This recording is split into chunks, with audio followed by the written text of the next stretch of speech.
이름으로써 수예배를 하나님께 드리겠습니다.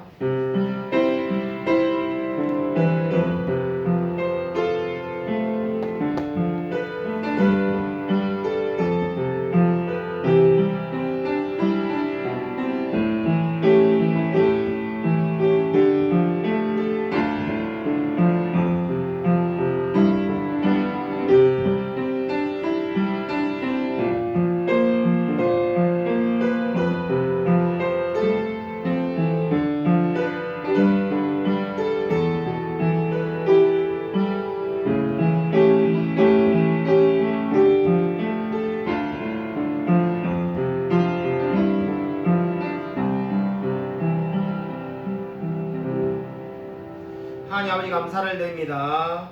주님께서 우리에게 새로운 한 해를 주시고 또 늘 하나님과 동행할 수 있게 해주심을 감사를 드립니다. 한참으로 우리 마음 가운데 진리를 알아가는 이 기쁨 가운데 살아갈 수 있도록 은혜 부어 주시옵소서. 소이름문답을 계속 공부 가운데 있습니다. 하나님 소이름문답 진리로 말미암아 우리가 늘 기뻐하며 감사하며 마음이 뜨거워질 수 있도록 은혜 부어 주시옵소서. 하나님께서 함께하여 줄 줄 믿사오며 살아계신 예수 그리스도 이름으로 간절히 기도드립니다. 아멘. 영상으로 하나님께 찬양을 드리겠습니다.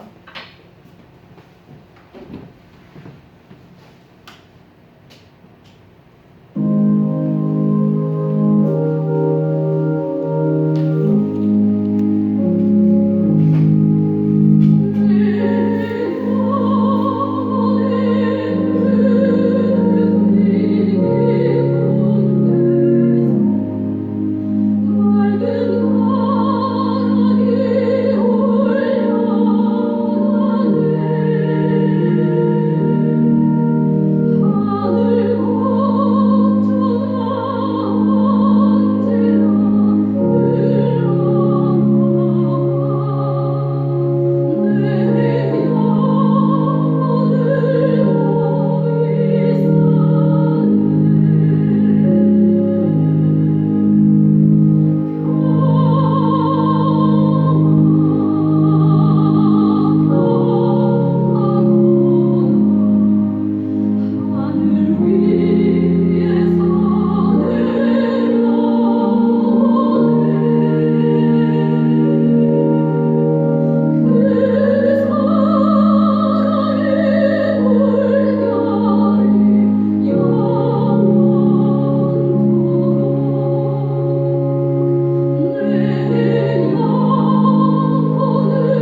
기도하겠습니다. 하나님 아버지 감사를 드립니다. 참으로 하나님의 사랑이 우리의 영혼을 덮어서 우리가 하나님의 자녀가 된 줄로 믿습니다.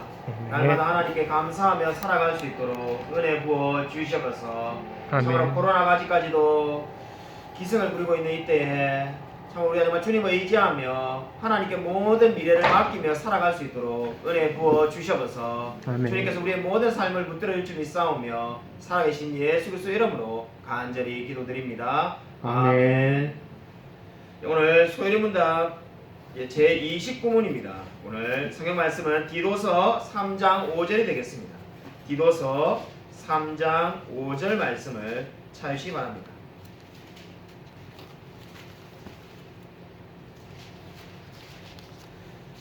신약성경 350쪽에 있습니다. 신약성경 350쪽 디도서 3장 5절 한 절 말씀을 함께 읽겠습니다.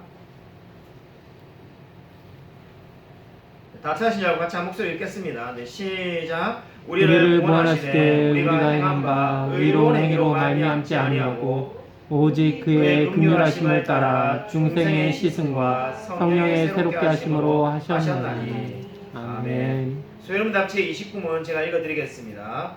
우리가 어떻게 그리스도께서 값주고 사신 그 구속에 참여자가 됩니까? 그리스도께서 값주고 사신 그 구속에 참여자가 되는 것은 그의 성령으로 우리에게 구속을 효력 있게 적용함으로 말미암아 됩니다. 아멘.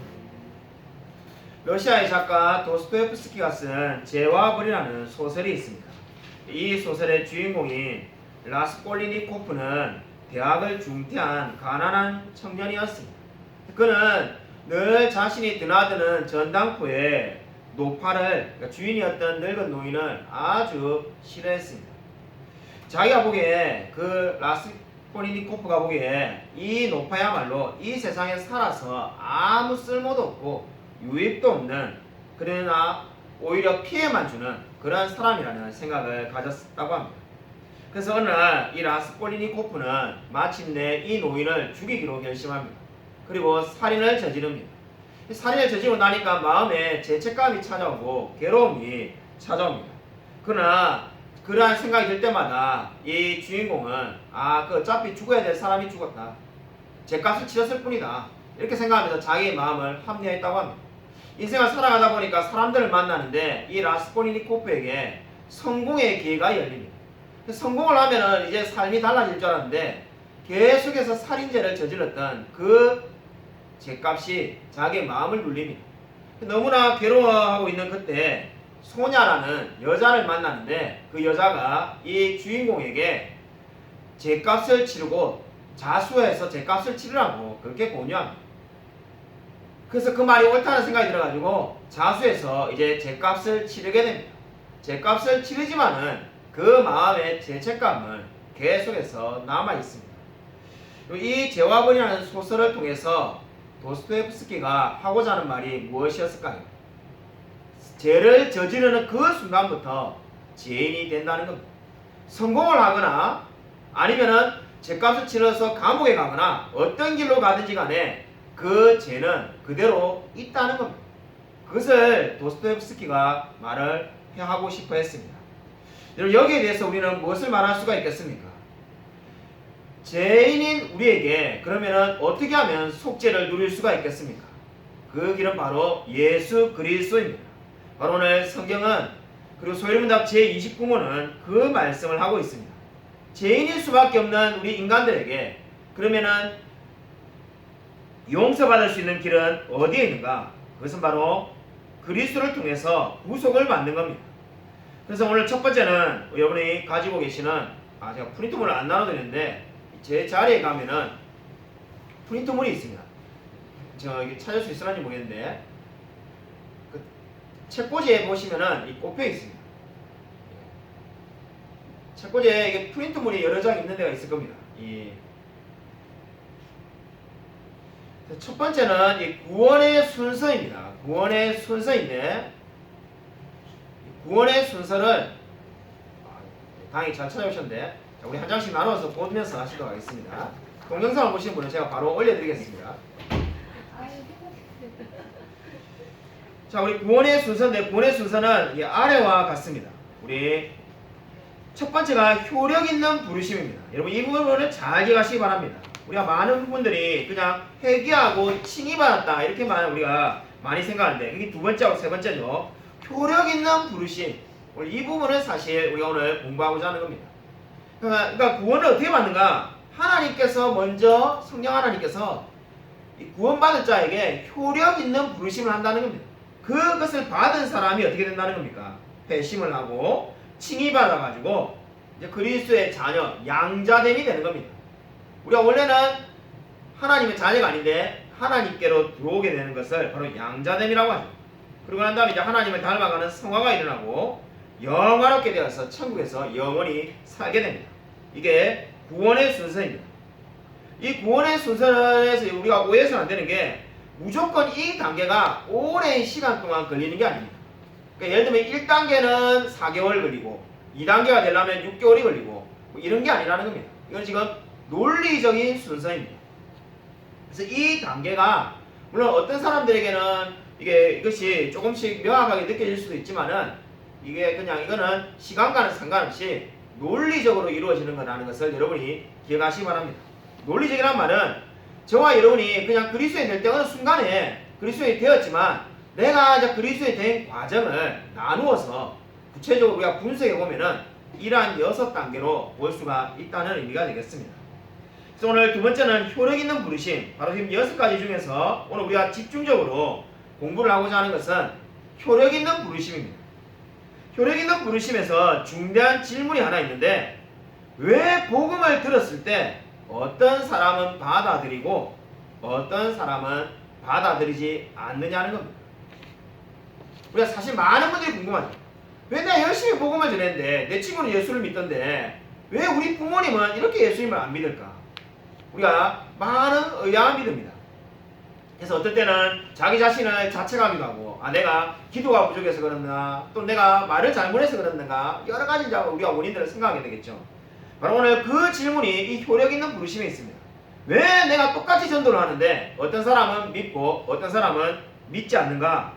여러분 여기서 우리가 제일 먼저 중요한 것은 이 이유는 뭡니까? 받아들이는 자에게 아니면 그렇지 않은 자에게나 복음이 동일하게 전파된다는 겁니다. 복음은 모든 사람들에게 동일하게 전파됩니다. 성경에 그런 말씀이 어디 있냐면은 이 모든 사람들에게 하나님께서 복음을 다 전파하신다라고 말씀하고 있습니다. 자, 그렇다면은 우리가 이제 궁금한 것은 무엇입니까? 왜 어떤 사람은 예수님을 믿고 예수님을 믿지 않는 사람이 있는가? 바로 여기서 우리가 꼭 기억해야 될 것은 우리 마음 속에서 인간 속에서 그 원인이 발견되는 것이 아니라는 겁니다. 다르게 말하면 저와 여러분 안에 그 원인이 있지 않다는 겁니다. 이게 너무나 중요합니다. 왜 어떤 사람은 예수를 믿고 어떤 사람은 예수를 믿지 않는데 그 원인이 우리에게 있지 않다고 말하냐면은 어떤 사람은 예를 들면은 이 진리를 잘 이해해가지고 예수를 믿게 되고 어떤 사람은 진리를 이해를 못해서 예수를 믿게 되는 게 아니라는 겁니다. 그 말을 또 다르게 표현한다면은 어떤 사람은 좀 더 나은 본성을 가지고 있기 때문에 믿고 어떤 사람은 좀 더 낫지 못한 본성을 가지고 있어서 안 믿는 게 아니라는 겁니다. 그러면 차이가 어디서 발생하는가? 왜 그렇게 말을 하느냐면은 여러분 본성의 차이가 없다라고 말할 수밖에 없는 이유는 바로 이 에베소서 2장 1절에 이렇게 말을 하고 있습니다. 성경이 분명히 뭐라 말합니까? 우리가 모든 사람이 허물과 죄로 죽어서 본질적으로 다 죄에 인해서 죽었다고 말합니다. 그러니까 우리가 예수 믿고 난 다음에 우리가 착각을 해서는 안 되는 게 나는 예수님을 잘 받아들였는데 왜 우리 가족들은 못 받아들이냐 답답하다 이렇게 이해할 수가 없는 겁니다. 왜냐하면 우리가 똑똑해서 예수님을 선택한 것이 아니라 하나님이 우리를 먼저 택하셨기 때문입니다. 그래서 오늘 이 주제에 대해서 우리가 다시 한번 물어보면은 어떻게 말할 수 있습니까? 왜 어떤 사람은 복음을 받아들이고 왜 어떤 사람은 복음을 받아들이지 않는가? 거기에 대한 유일한 대답이 뭡니까? 바로 성령님께서 효력 있는 부르심으로 어떤 사람들에게는 임하셨기 때문입니다. 저와 여러분이 이 자리에 있고 예수님을 믿게 된 이유는 우리가 다른 사람들보다 똑똑해서 그런 것도 아니고 다른 사람들보다 더 마음이 너그러워서 그런 것도 아닙니다. 유일한 하나의 대답은 성령 하나님께서 효력 있는 부르심으로 우리를 불러주셨기 때문입니다. 그것이 바로 저와 여러분이 예수님을 믿게 된 겁니다. 여러분, 그렇기 때문에 복음을 어떻게 합니까? 사람들에게 효력 있는 부르심으로 다가갑니다. 이 성령 하나님께서 우리를 부르실 때는 그 사람이 어떠한 영적인 상태에 있든지 간에 그 사람들의 심령을 쪼개고 그 마음을 변화시켜서 예수님을 믿게 만듭니다. 이것이 바로 성경이 말하는 진리이고, 성경의 수많은 성경 구절에서 이 진리를 말하고 있습니다. 하나님이 부르시는데 하나님께로 나오지 않는 사람은 없습니다. 그 대표적인 내가 죽은 나사로를 예수님께서 나오라고 하니까 나오지 않았습니다. 나사로가 저는 안 가겠습니다 이렇게 할 수가 없습니다. 네, 문제는 이 진리를 이렇게 가르치면은 많은 분들이 이렇게 비아냥거리면서 반응을 보입니다. 결국 우리 인간은 바둑알 같은 존재라는 거군요. 이렇게 말하는 분을 제가 직접 들은 적이 있습니다. 목사님 마치 그냥 목사님 바둑이나 장기 뚫 때 바둑알이나 장기알이 이렇게 있는데 제가 이렇게 낳고 싶은 대로 이렇게 낳지 않습니다. 제가 왼쪽에 놓으면 왼쪽에 가는 거고 오른쪽에 놓으면 오른쪽에 가는 거고, 지금 목사님 하는 말이 지금 그 이야기지 않습니까? 하나님이 구원시킬 사람은 구원시키고 구원 안 시킬 사람 안 시키니까 그럼 내한테는 아무것도 그 해당 사항이 없네요. 그럼 내 책임이 아무것도 없는데 그럼 왜 아무 책임도 없는 사람이 지옥에 가야 됩니까? 이렇게 말하는 분이 있습니다. 그렇죠? 우리가 이렇게 논리를 따라오다 보면은 꼭 이렇게 질문이 나오는 분이 있습니다. 아니, 우리가 선택한 것도 아닌데 우리가 선택을 했다면은 내가 그 죄값을 치르는 게 이해가지만은 내가 결국 선택한 것이 아니라 성령 하나님이 효력 있는 부르심을 안 불러서 문제인데 왜 그럼 지옥을 제가 가야 됩니까? 이렇게 묻는 분들이 있습니다. 그러나 그런 분들은 자유의지를 크게 오해하는 겁니다. 성경은 어떻게 말을 합니까? 사람이 지금 이렇게 구원을 못 받는 것은 성령 하나님의 효력 있는 부르심이 없기 때문이지만은 그 모든 것이 하나님이 자유의지를 허용하지 않는다는 의미가 아니라는 겁니다. 무슨 말이냐면은 우리가 두 가지를 기억해야 되는 것이, 성경이 말하는 대로 자기의 의지와 상관없이 육에 버려진 사람은 아무도 없다는 겁니다. 그러니까 로마서에서 말하는 것처럼 하나님께서 죄인을 그대로 내버려 두셨다는 것은 우리가 제약된 길로 가기 싫은데 하나님이 등 떠밀어 가지고 제약된 길로 가는 것이 아니라 본인의 의지대로 제약된 길로 가는 겁니다. 그렇기 때문에 나는 아무 내 삶에 책임이 없다 이렇게 말할 수 없다는 겁니다. 다 모든 것이 자기가 선택했고 자기가 한 행동대로 책임을 받는 겁니다.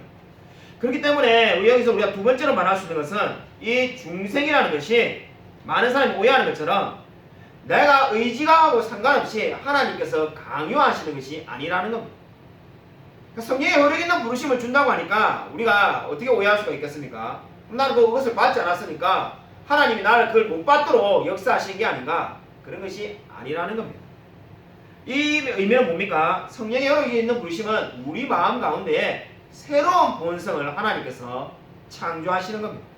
그러니까 새 마음을 하나님이 주셔가지고 하나님이 우리를 하여금 하나님을 사랑하는 사람으로 만들어 가시는 겁니다. 그러니까 다르게 말한다면은 그러한 이 새 본성을 받지 못한 사람은 하나님이 죄 짓는 길로 가라고 등을 떠미시는 것이 아니라 그냥 자기의 본성대로 살면은 그것이 바로 어떻게 되는 겁니까? 하나님 없는 삶이 되는 겁니다. 그렇기 때문에 나는 책임이 없다라고 말할 수가 없습니다. 이것이 바로 오늘 여기서 말하는 중요한 진리가 되겠습니다. 그러면 저와 여러분이 오늘 적용에 1번으로 사람이 성령으로 말미암아 거듭났을 때 찾아오는 변화가 무엇입니까? 사람이 거듭날 때 찾아오는 변화는 마치 시력이 회복된 맹인을 예로 들 수가 있습니다. 이 맹인일 때 우리가 소경일 때 아무것도 보이지 않다가 눈을 뜨면은 볼 수 있는 것처럼 이제 우리가 거듭나게 되면은 그 이전에는 볼 수 없었던 수많은 영적인 것들을 우리가 깨닫게 되는 겁니다. 그렇기 때문에 지금 우리의 이 변화가 너무나 귀하다라고 말할 수가 있겠습니다. 그리고 이 거듭날 때 찾아오는 변화는 어떻습니까? 이제 사단의 권세에서 하나님께로 돌아오게 하고 우리로 하여금 죄의 용서를 받게 하며 믿음으로 우리가 성결해진다라고 성경 말을 하고 있습니다. 적용 두 번째로 만약 우리가 효력 있는 부르심을 회피하려고 한다면은 어떻게 되는가? 우리가 이렇게 질문을 할 수가 있겠습니다. 여러분, 그러나 이러한 것은 사실 어리석은 질문인 게, 하나님께서 우리에게 그러한 마음을 주시기 때문에 우리가 전혀 예수 믿고 싶은 마음이 없는데 하나님께서 억지로 믿는 것이 아니라 새로운 본성을 주셔가지고 다 하나님을 사랑하는 사람으로 만들어가는 겁니다. 그렇기 때문에 천국에 가면은 나는 하나님을 전혀 사랑하지 않는데 억지로 천국에 왔습니다 라고 말할 사람은 단 한 사람도 없다는 겁니다. 그것이 바로 이 성경이 말하는 진리가 되겠습니다. 그러니까 천국에는 어떻습니까? 하나님을 사랑하는 사람이 모이고, 지옥에는 하나님을 사랑하지 않는 사람이 모이는 겁니다. 그러한 이야기를 제일 잘했던 사람이 바로 C.S. 루이스의 천국과 지옥의 이혼이 되겠습니다. 그 책 읽어보면 어떻습니까? 지옥에서 관광버스가 출발해가지고 천국에 여행을 갑니다. 여행을 가서는 어떻게 합니까? 마음껏 즐기라고 한 다음에 이제 마지막 날에 이렇게 묻습니다. 이제 여기에서 계속 사실 분은 살아도 되고 안 사실 분만 지옥에 가는 버스에 타십시오. 이렇게 말합니다. 책에 있는 독자라면 저도 그렇고 다 어떻게 생각했습니까? 어느 바보가 지옥에 가겠냐? 다 천국에 남아있을 거지. 뭐 이런 말도 되도 안 하는 이야기가 있나 싶은데 한 명도 빠짐없이 다 지옥으로 갑니다. 그 이유가 어디 있습니까? C.S. 루이스가 하고 싶어하는 말은 거기서 바로 하나님을 사랑하지 않기 때문에 그들은 천국에 있어도 천국이라고 느낄 수가 없다는 겁니다. 하나님을 사랑하는 자에게 천국이 너무나 사랑스럽고 좋은 것이지 하나님을 사랑하지 않는데 천국이 좋을 수가 없습니다. 그러므로 효력 있는 부르심은 뭘 하는 겁니까? 저와 여러분의 마음을 바꾸어서 새 본성을 주시고 하나님을 싫어하는 사람이, 하나님을 반역하는 사람이 하나님을 사랑하는 사람으로 변화되도록 만들어 가시는 겁니다. 아멘. 그것이 바로 오늘 하나님이 저와 여러분에게 행하신 일입니다. 오늘 세 번째로 이 프린트본에는 없는데 프린트본이 너무 양이 많은 것 같아서 뺐습니다. 의롭다 하심입니다. 의롭다 하심은 뭐냐면은 말 그대로 우리는 믿음은 하나의 도구에 불과하다는 겁니다. 우리가 믿음이 있다는 말은 마치 이 하나님의 의를 받는 손과 마찬가지입니다. 거지가 손이 있기 때문에 돈을 받았다고 해서 내 손이 대단하다고 말할 수 없는 것과 마찬가지로 이 우리가 가지고 있는 믿음은 손과 마찬가지입니다. 하나님의 의를 받은 손이고 바로 이 손에 의해서 우리가 거룩해진 것이 아니라 하나님의 의에 의해서 거룩해졌습니다. 그럼 우리는 자랑할 것이 아무것도 없다는 것을 기억하시기 바랍니다. 오늘 우리가 이 교리를 공부했는데 자, 이 말씀을 적용하고 마치고자 합니다. 자, 말씀을 이렇게 적용을 해야겠다 생각하면서 어떻게 적용을 할까 생각하다 보니까 결국 이 효력 있는 부르심은 뭘 이야기하는 겁니까? 우리가 받을 만한 자격이 없는데 이러한 놀라운 은혜를 받았다는 겁니다. 찰스 스펄전 목사님에게 이런 일화가 있습니다.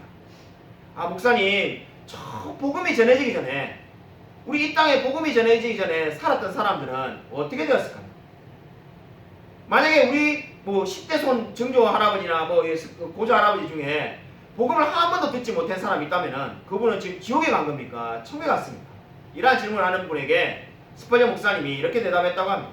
나는 그러한 질문보다 더 중요한 질문이 있다고 보는데 나 같은 지인에게 어떻게 이 놀라운 은혜가 임했는지 나는 그것이 궁금하다라고 대답을 했다고 합니다. 오늘 이 모든 진리는 저와 여러분에게 무엇을 말해줍니까? 우리와 같은 지인에게 어떻게 이렇게 놀라운 효력 있는 부르심, 그 놀라운 은혜가 임했는가, 여기에 대해서 우리가 말로 설명할 방법이 없습니다. 한마디로 설명할 수 있는 방법은 은혜라는 말 외에는 없습니다. 그것을 좀 적용을 해볼까 합니다. 우리가 맨날 하나님의 사랑, 대단하다, 귀하다, 은혜롭다 이렇게 말하는데 우리의 삶에 어떻게 해볼 수 있을까요? 자, 그래서 사랑하라는 말을 이번 주에 한 번씩 하자. 자, 이렇게 한번 정해보았습니다. 그렇게 정해보고 나니까는 여러분 가족 남편이나 아내에게 사랑하십시오 이렇게 말해봐야 이거를 실천을 과연 할 수 있을까? 그래서 제가 좀 더 실천할 수 있도록 한번 찾아보다 보니까 참 제가 놀라운 걸 찾았는데 저는 솔직히 나보다 연애 편지를 더 많이 쓴 사람은 거의 없을 거다. 제가 이렇게 생각하고 늘 살았는데 제가 1000장이 넘게 우리 박정 사모에게 편지를 썼습니다. 그래서 이렇게 많이 쓴 사람이 누가 있겠나 했는데 찾아보다 보니까는 미국의 이 로버트 리플리라는 이 작가가 말하는데 그분이 찾았는데 이 세상에서 연애 편지를 가장 많이 쓴 사람이 있었다는 겁니다. 1875년인데 그 사람은 나는 당신을 사랑한다는 이 말을 참 외우기도 어려울 정도인데 187만 5천 번을 썼다고 합니다. 187만 5천 번. 그러니까 사랑하는 연인에게 187만 5천 번을 사랑한다는 말을 쓴 거죠. 자, 한번 생각해봤어요. 종이 그냥 우리 대충 종이 A4 용지 같은 데다가 100번 쓸 수 있다 치고 100번도 쓸 수 있으려면 모르겠습니다만은 100번 쓸 수 있다 치고 187만 5천 번을 쓰려면은 종이가 10,000장이 18,750장이 필요합니다. 18,750장이. 야, 그럼 그 말을 어떻게 썼는가? 이 사람의 이야기를 들어보니까는 그 사람이 대리인을 불러가지고 썼다는 겁니다. 제가 그때 그 실망했는데, 에이, 그럼 그렇지. 자기가 쓴 게 아니라 대리인을 시키니까 되는 거지. 그게 아니었습니다. 놀라운 거는 이 사람이 그냥 그걸 쓰세요 이래가지고 187만 5천 번 써가지고 와 이런 게 아니라 사람을 부렸는데 자기가 187만 5천 번을 나는 당신을 사랑합니다고 말을 했다는 거예요. 근데 더 놀라운 거는 그 대리인도 그 말을 받아서 나는 당신을 사랑합니다라고 말을 해라고 했다는 거예요. 그리고 난 다음에 그 대리인이 그 말을 한 번 하고 나면 또 한 번 썼으니까 결국은 곱하기 3을 해야 됩니다. 이해하십니까? 나는 당신을 사랑합니다. 말을 하고 대리인이 또 당신을 사랑합니다 말을 하고 그 말을 또 적어가지고 여자분에게 편지를 보냈으니까 결국 187만 5천 번이 아니라 곱하기 3을 하면은 500만 번이 넘습니다. 이 500만 번에 나는 당신을 사랑합니다 말하는 게 얼마나 대단한 건가. 자, 한번 생각을 해봤는데 우리가 보통 부부가 살면은 한 30살에 결혼해가지고 인생 70까지만 치면은 우리 요즘 더 오래 삽니다만은 뭐 한 40년 같이 산다 치고 40년 동안에 하루에 3번씩 나는 당신을 사랑합니다 이야기를 해도 5만 번이 채 되지 않습니다.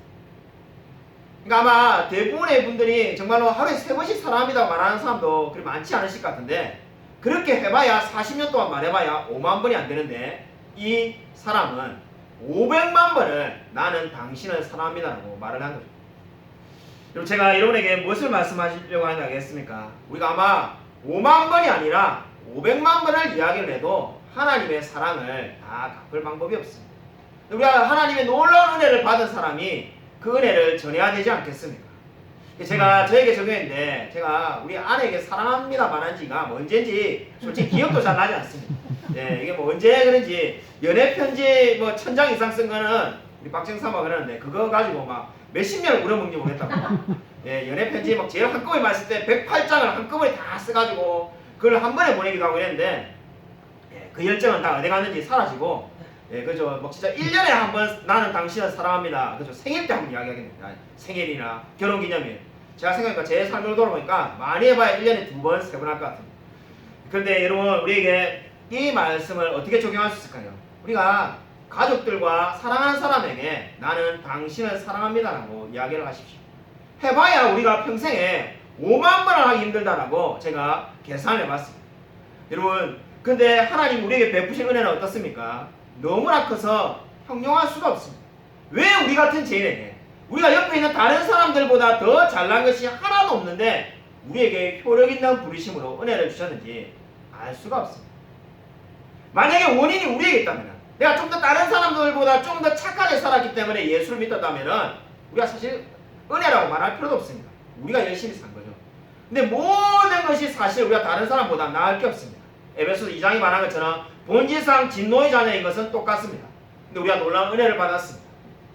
이 놀라운 은혜를 받은 자로서 다른 사람들에게 늘 사랑한다고 말하고 이 사랑을 베풀며 살아가는 저와 우리 모든 성도님이 되시기를 주님의 이름으로 간절히 축원드립니다. 하나님 아버지 감사를 드립니다. 오늘 정말 성경이 말씀하신 것처럼 이 놀라운 은혜의 사랑을 받은 자로서 늘 감사하며 살아갈 수 있도록 역사하여 주셔서 하나님 우리가 하나님께로부터 말로 표현할 수 없는 놀라운 은혜와 사랑을 받았습니다. 하나님 이 사랑에 늘 감사하며 감격하며 살아갈 수 있도록 은혜 부어 주셔서 날마다 하나님의 사랑을 기뻐하며 감사하며 누릴 수 있도록 하나님께서 역사하여 주셔서 주님께서 우리의 삶을 늘 붙들어 주니 싸우며 살아계신 예수 그리스도 이름으로 간절히 기도드립니다. 아멘. 이제는 주 예수 그리스도의 은혜와 하나님의 사랑과 성령의 교통하심이 하나님께서 우리를 사랑하사 죄인된 인간에게